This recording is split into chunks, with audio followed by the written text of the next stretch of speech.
Welcome to Grace Fellowship Baptist Church Wednesday evening Bible study for Wednesday, February 7th, 2024. We are in the book of 1 Kings, chapter 10. Let's start in verse 1. When the Queen of Sheba heard about the fame of Solomon and his relation to the name of the Lord, she came to test him with hard questions. Arriving at Jerusalem with a very great caravan, with camels carrying spices, large quantities of gold, and precious stones, she came to Solomon and talked with him about all she had on her mind. Solomon answered all her questions. Nothing was too hard for the king to explain to her. When the Queen of Sheba saw all the wisdom of Solomon and the palace he had built, the food on his table, the seating of his officials, the attending servants in their robes, his cupbearers, and the burnt offerings he made at the temple of the Lord, she was overwhelmed. She said to the king, "The report I heard in my own country about your achievements and your wisdom is true, but I did not believe these things until I came and saw with my own eyes. Indeed, not even half was told me. In wisdom and wealth you have far exceeded the report I heard. How happy your men must be! How happy your officials who continually stand before you and hear your wisdom! Praise be to the Lord your God, who has delighted in you and placed you on the throne of Israel. Because of the Lord's eternal love for Israel, he has made you king to maintain justice and righteousness." So there's a royal emissary coming to visit Solomon. And this is the Queen of Sheba. She has come. Sheba is on the coast that we now call Yemen. So, that should help you place where she's come from. And she's had to come around the Arabian Peninsula by land if she did that. However, Sheba was a shipbuilding and ship sailing country. And they traded all over the Indian Ocean, all over the eastern coast of Africa, all over the western coast of India, the Red Sea, the Persian Sea. They traded into Egypt. So she would not necessarily have had to travel by land. Now, she came with a great caravan of camels, so most people have assumed that she came over land. But there's no reason necessarily for that.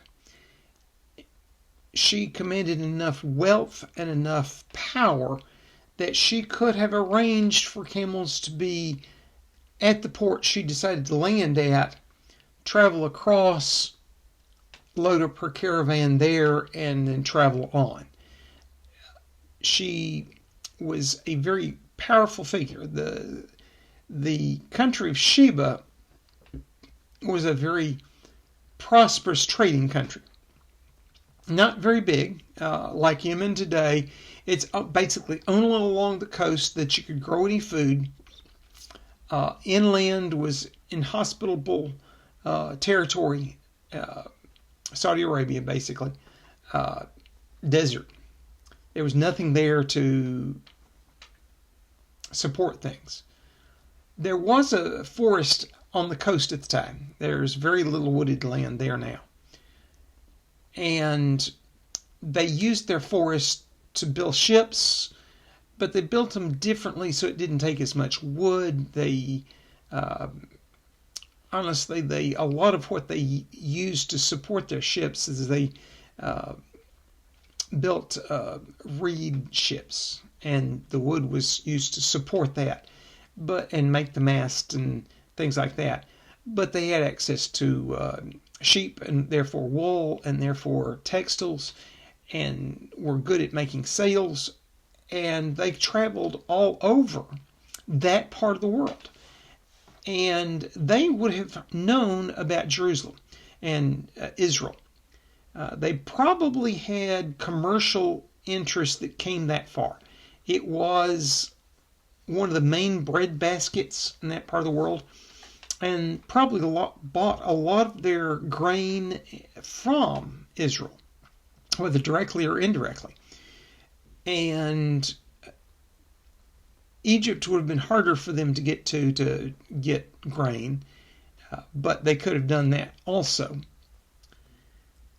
And probably Solomon's reputation came down the trade routes and came there.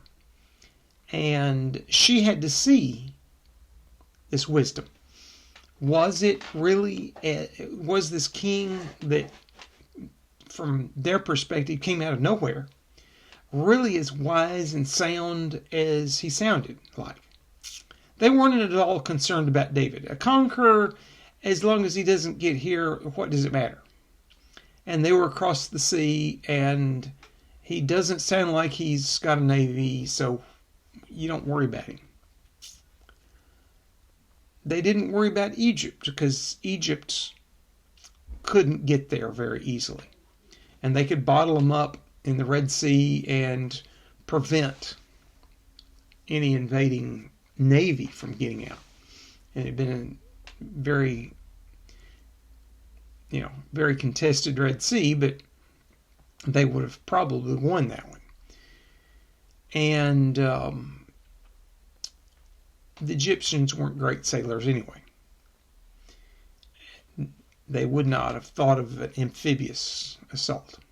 And by the time you walk from Egypt across Palestine up into Syria, across to, Saudi Arabia and around, and gone a long way. You could have gone a long way. So they were concerned. They weren't really concerned about any military power. You'd have to go through what's now Saudi Arabia to get to them. And supply chains across the desert were tough. And they controlled the sea, and supply chains by sea, they could eliminate you. But somebody that's wise, that's worth checking out. This guy may be worthwhile as an ally. And we don't know whether there was a king or whether this was the ruling monarch, but she decided to come. If she was the ruling monarch, that tells you how secure the country was. They could afford to send their monarch either overland by a 2,000-mile journey for her to get there and then get back, or a couple of 100-mile journey by sea and land. And they knew they would protect her the whole way. If she was the wife of the king, still impressive to let such an important personage leave. This was purely diplomatic mission. Okay, it had economic impact. She was basically wanting to make sure that she made peace. That Solomon, if he was all that wise, wasn't fixing to experience empire building at their expense. She got there and she found out indeed he was an empire builder in one sense, had built a palace, and so we know this is at least 20 years into his reign when she shows up.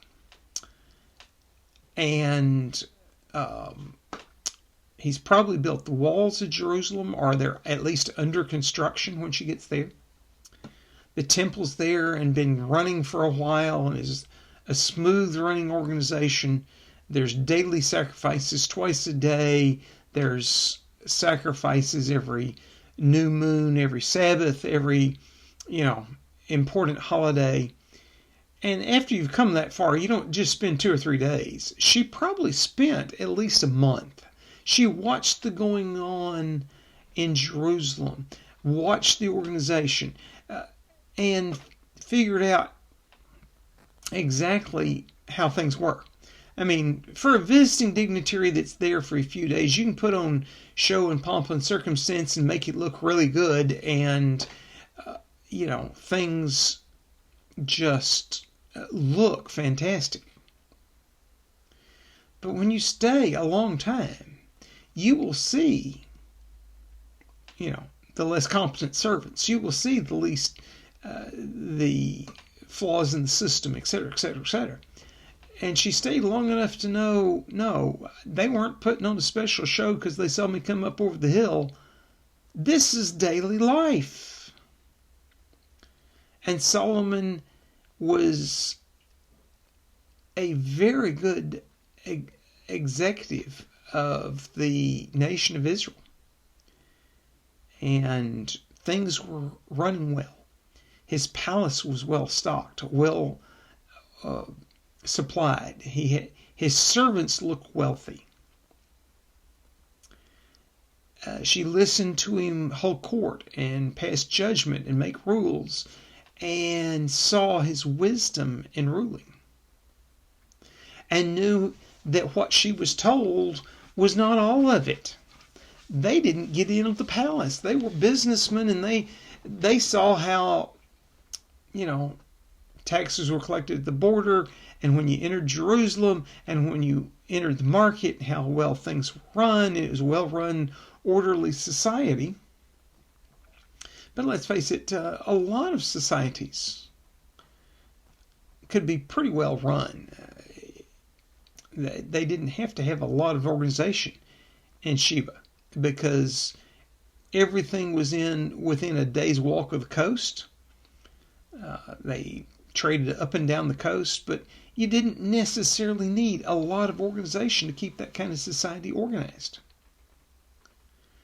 And she walked into a very much larger country with a lot more people, needing a lot more organization, a lot more structure, that was sitting on a big piece of land that had big, powerful enemies all around, and things could go south really fast if they didn't have a well organized defense. And she saw well-fed soldiers that were content but trained. She saw bureaucrats, tax collectors, but people didn't feel exploited. She saw, a well-run society where justice was dispensed and people didn't oppress each other and everybody was prosperous. Even the quote poor of the country, the servants and stuff, they looked well off, and everybody was well fed. And the merchants would have told about their view of it. She saw it from inside the palace, and she knew the intricacies of that. And she saw wisdom at play.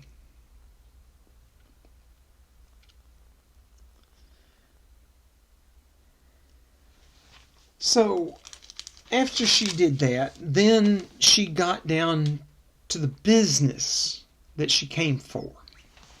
Verse 10.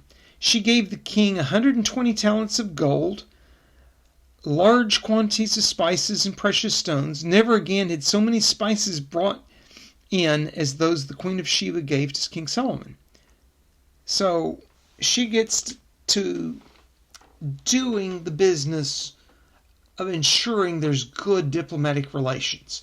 And so she gives a gift. And she means for it to be a very rich and generous gift, so that King Solomon would not want to go to the bother and expense of attacking. And so that they would have good trade relations, because she could tell a country that wealthy was going to want the products that she could supply, because she got spices from further east. She probably did not travel all the way to Southeast Asia, where the spices were actually grown, but they got them from India, who did go over that far, and they traded them on further. And she brought what for them would be huge quantities of spices, huge camel train, you know. And by the way, the 120 talents of gold is about 4.5 tons. So, it's an impressive amount of gold, that any stretch of the imagination. And she, thinks from her perspective, she's probably in the most prosperous country she knows about. They trade all over that part of the world. And they know about so many different things. And she's suddenly seeing in her part of the world the ships from Solomon, the ships from King Hiram, the Phoenicians, and she's never seen these before. You've got to go investigate that. And she brings what she thinks is a huge gift. And she gets there and finds out they're so prosperous that this is not a huge gift. Yeah, it's a huge camel train. It's a lot of things to carry on camel. But it's not that much compared with what Solomon already had and was acquiring. But it's a good diplomatic mission.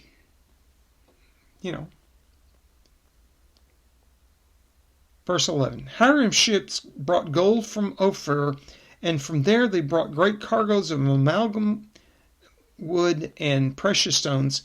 The king used the almug wood to make supports for the temple of the Lord and for the royal palace, and to make harps and lyres for the musicians. So much almug wood was never been imported or seen since that day.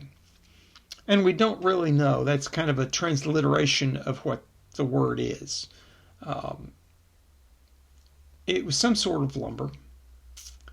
We suspect it came from further down south in Africa. It may have come from the forest of India. But since this is King Hiram's men bringing it in, it's probably from Africa. If it had been brought by the Queen of Sheba, India would not be out of the question. If it was from India, they were trading with Sheba. And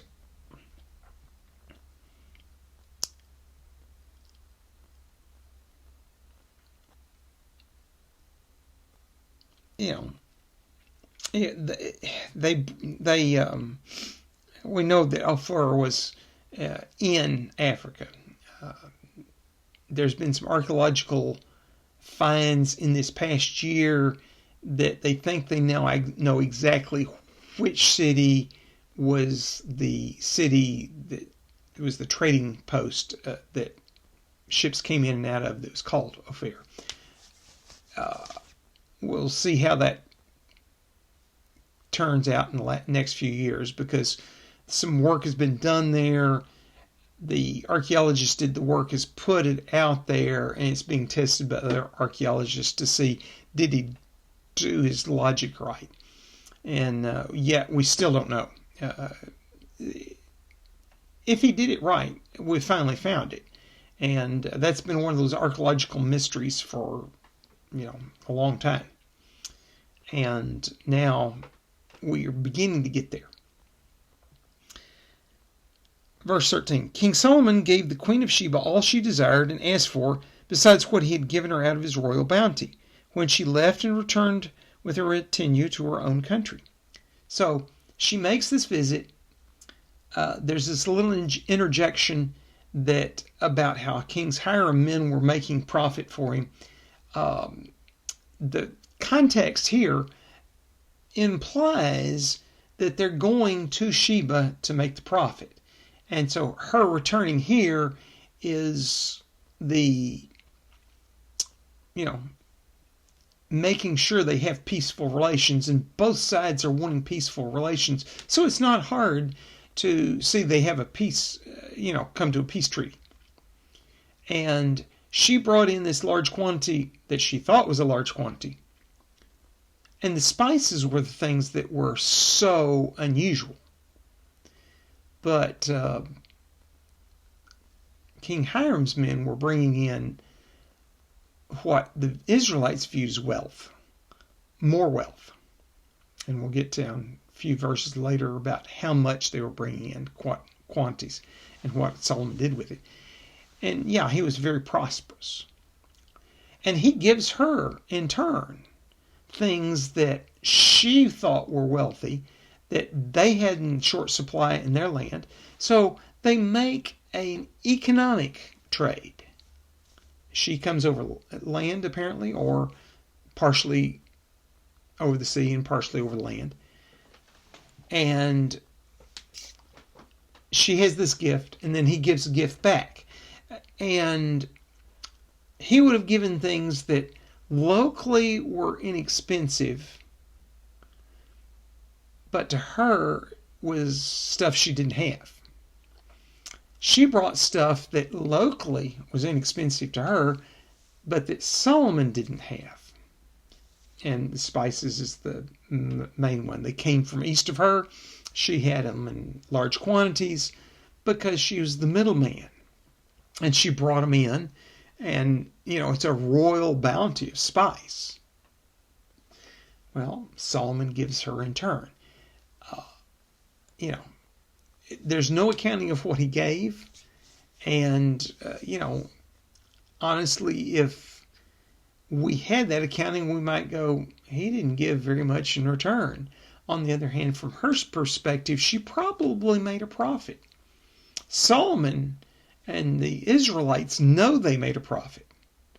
That he gave her whatever she wanted. She asked for it, she got it. And the implication is they became good friends, even though they would probably not directly communicate again ever in their life. It builds good relations between the countries, and the economic interest, if they know their royal houses are friendly, they're much freer to engage in commerce, and they're not worried about creating an international incident and ending up in the middle of a war. So it can be much more profitable for both sides. Verse 14. The weight of the gold that Solomon received yearly was 666 talents. That's about 25 tons. So the Queen of Sheba's 4.5 tons. Yeah. Barely noticeable in the royal coffers.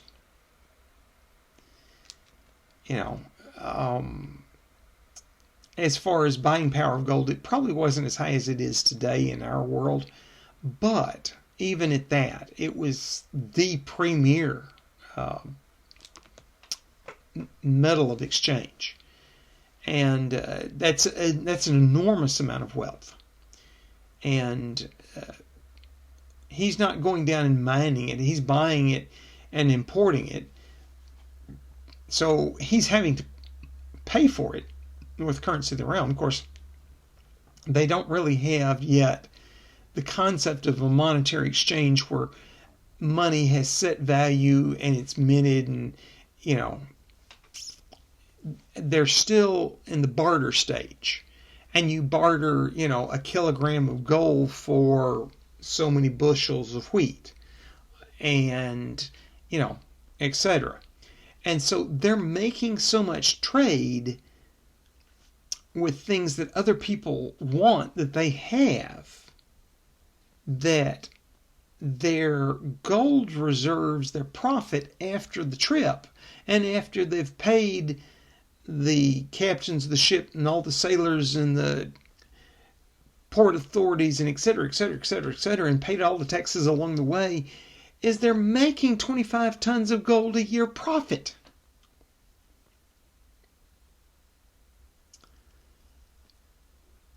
I don't care what country you're in. That's a huge profit.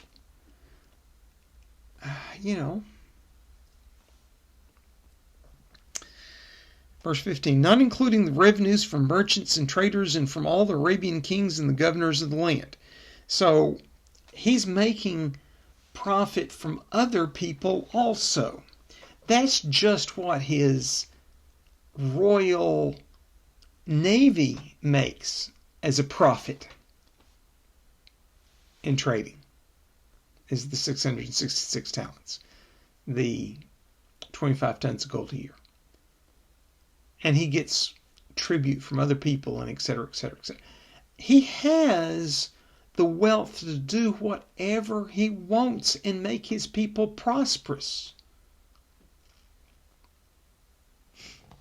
Verse 16.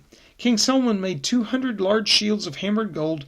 600 becquels of gold went to each shield. That's about 7.5 pounds. He also made 300 small shields of hammered gold with 3 minas of gold in each shield.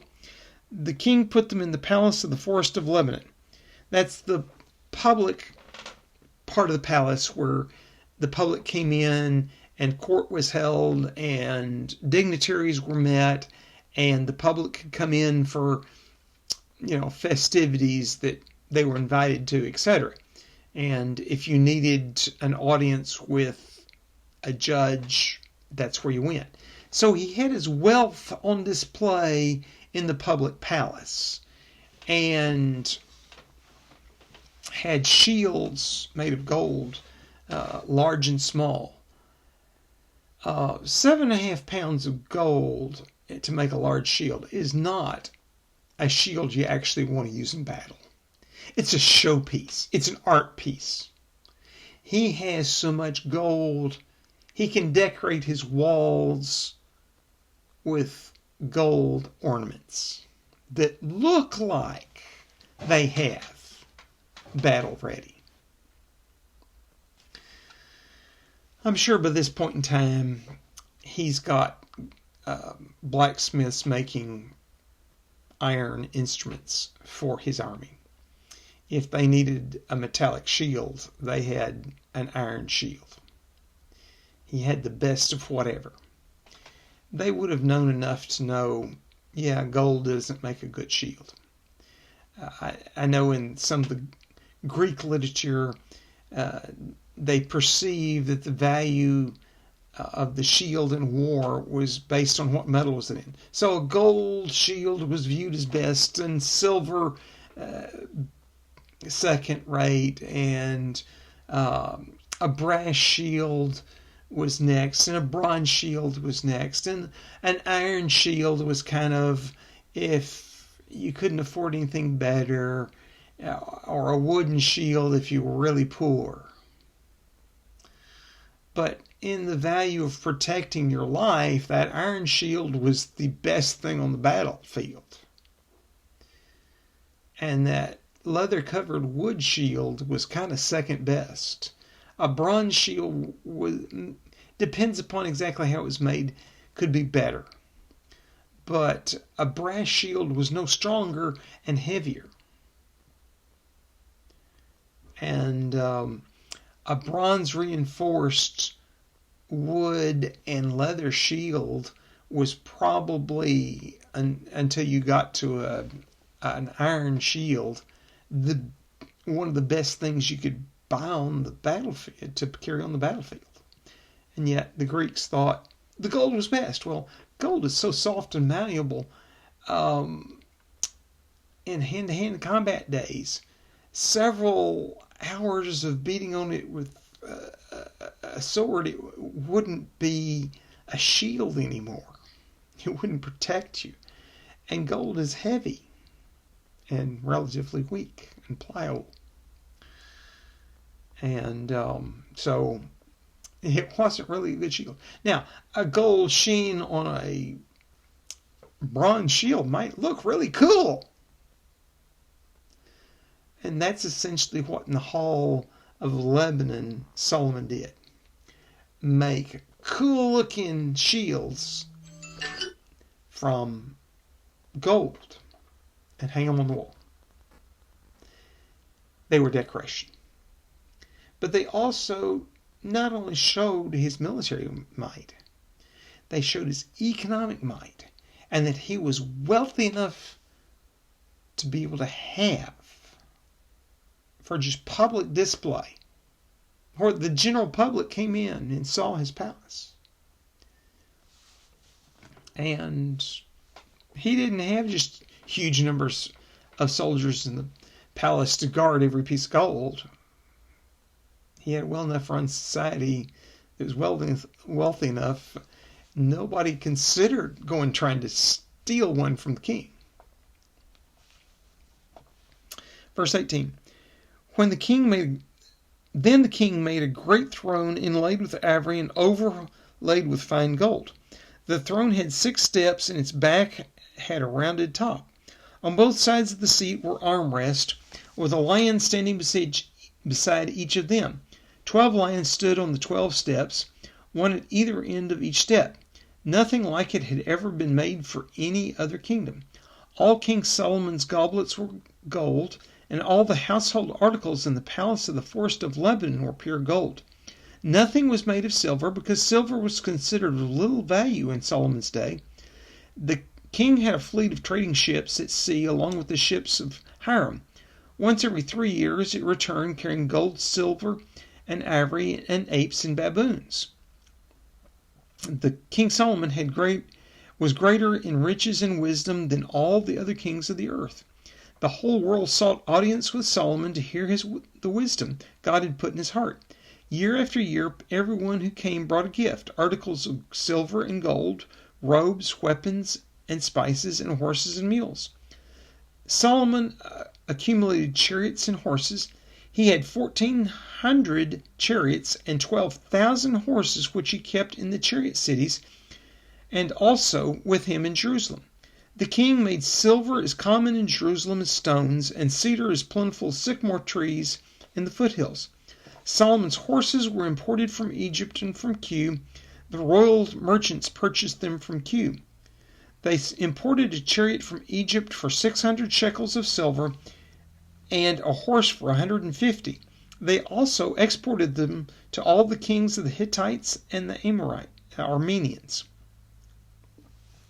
So he engaged in trade, not only with the trade goods that Israel produced, which was largely agricultural, but he also was a military weapon supplier.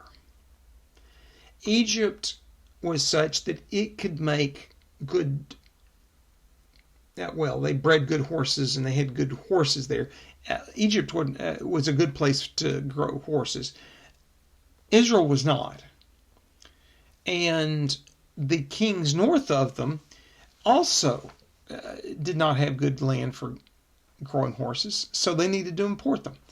And Solomon got in the business of buying the horses and selling.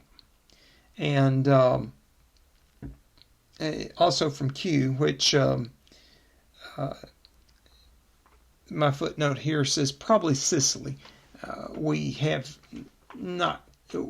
don't quite know. But it was a place where horses were bred, and he could buy them there and export them elsewhere. And he made a profit with that. So he was trading internationally, and basically everybody in his orbit wanted to make sure they were good trading partners with him.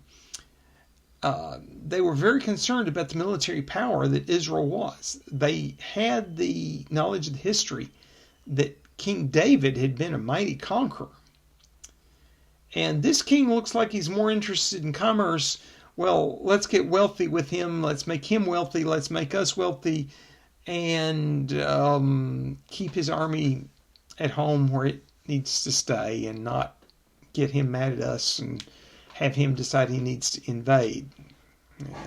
We have the history of what his dad was like when somebody did something stupid like cut off all the garments of the emissaries at the buttocks and shave half the beards and send them home. Yeah, let's not do that. And Solomon was more interested in trade and making peace treaties and economic treaties with people and acquiring wealth than conquering them. And he probably was smart at how to make trade happen, so he got the better end of the trade.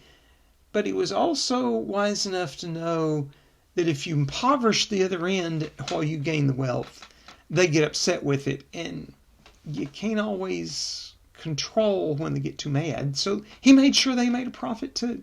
That if he made a larger profit, nobody was going to complain if everybody's wealthier. If the pie gets bigger, everybody gets wealthier, and the guy that is the center of it all and controlling all, well, if he gets wealthier than everybody, well, that's just the way the world is. And that's the kind of diplomacy he engaged in. And in all that, he brought in things that were so exotic to Israel.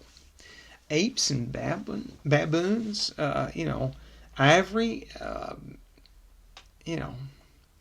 gold and silver, so much silver that he considered it worthless for the palace. There's no point in having silver in the palace. He's just going to go all gold.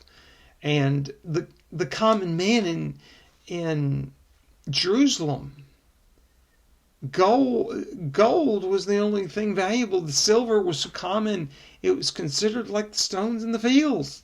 Oh my goodness, and cedar, the pricey wood in that area, was,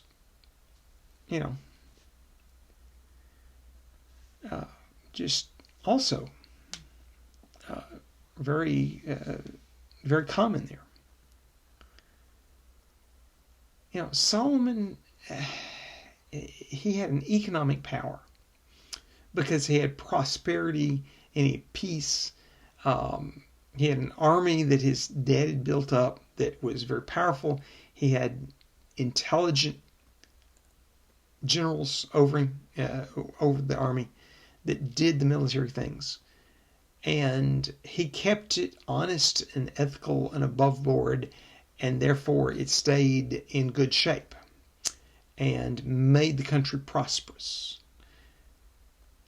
And God granted him the peace and the prosperity it took to be prosperous.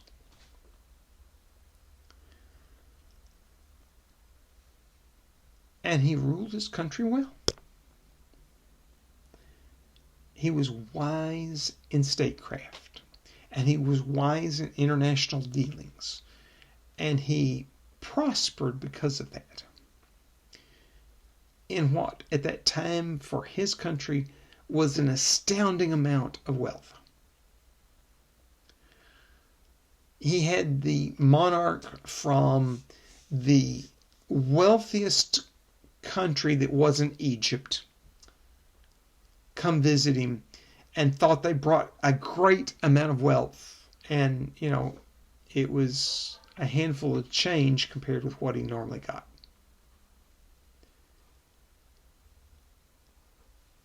By the way, the next king that we come across that had only gold in his palace is a name you'll also know.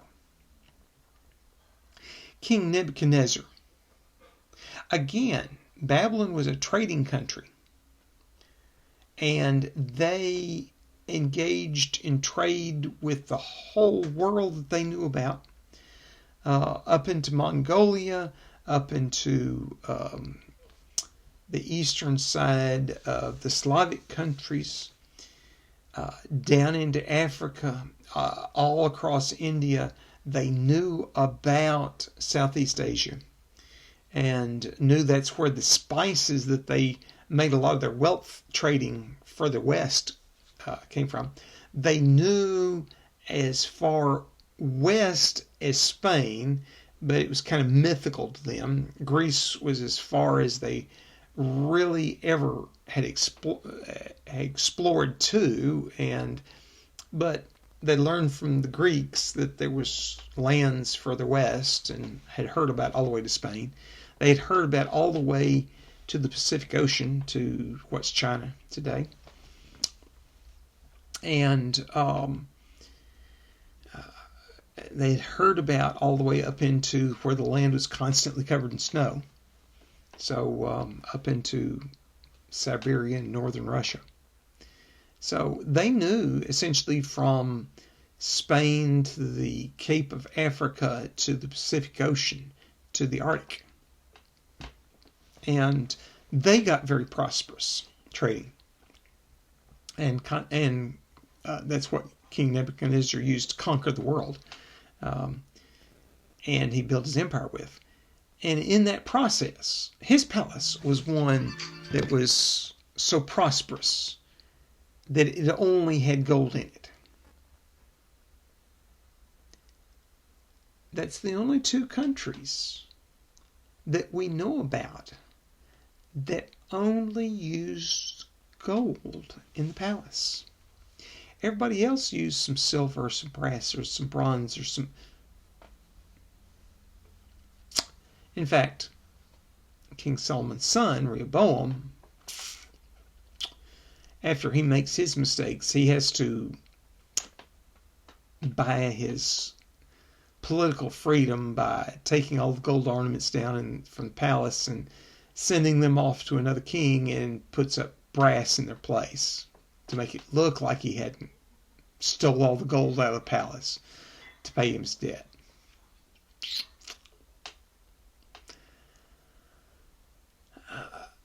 It was King Solomon's wisdom in statecraft that let him be that kind of wealthy. King Nebuchadnezzar did it through military might, and he conquered and he exploited people. King Solomon may have exploited people with contracts, but he also was wise enough that he made sure that they were happy even after a long period of time with that contract. It wasn't just a short-term taking. It made both sides more prosperous. Holy Father, thank you for Solomon and his wealth, for blessing him that he could make the country have a golden age, literally a golden age, where the palace only had gold in it. The temple was coated in gold. The common people were rich in silver and were prosperous beyond what they knew what to do with. Lord, you are the one that grants wealth. And if we don't acknowledge that, you can also take it away, just like you did with Rehoboam. Lord, help us to keep our heart on you, that when we grow prosperous, we do not turn away from you and do our own thing, but we continue to honor you, worship you, obey you. In your holy name, amen. I am your host, Frank Reich, Associate Pastor of Family and Ministry at Grace Fellowship Baptist Church, and this has been the Wednesday evening Bible study for Wednesday, February 7th, 2024. This was recorded on Tuesday, January 30th, 2024. And if you haven't seen Oscar's sermon series on Ecclesiastes, that, of course, King Solomon also wrote, you need to go to the church website and view that series. He did a great job with it. I'm looking forward to his next series. I hope you will be at church Sunday to hear it. I hope you will be at Wednesday evening Bible study at the church to discuss 1 Kings. And I hope you are still reading your Bible daily and on track to finish it by the end of the year. You have a blessed week.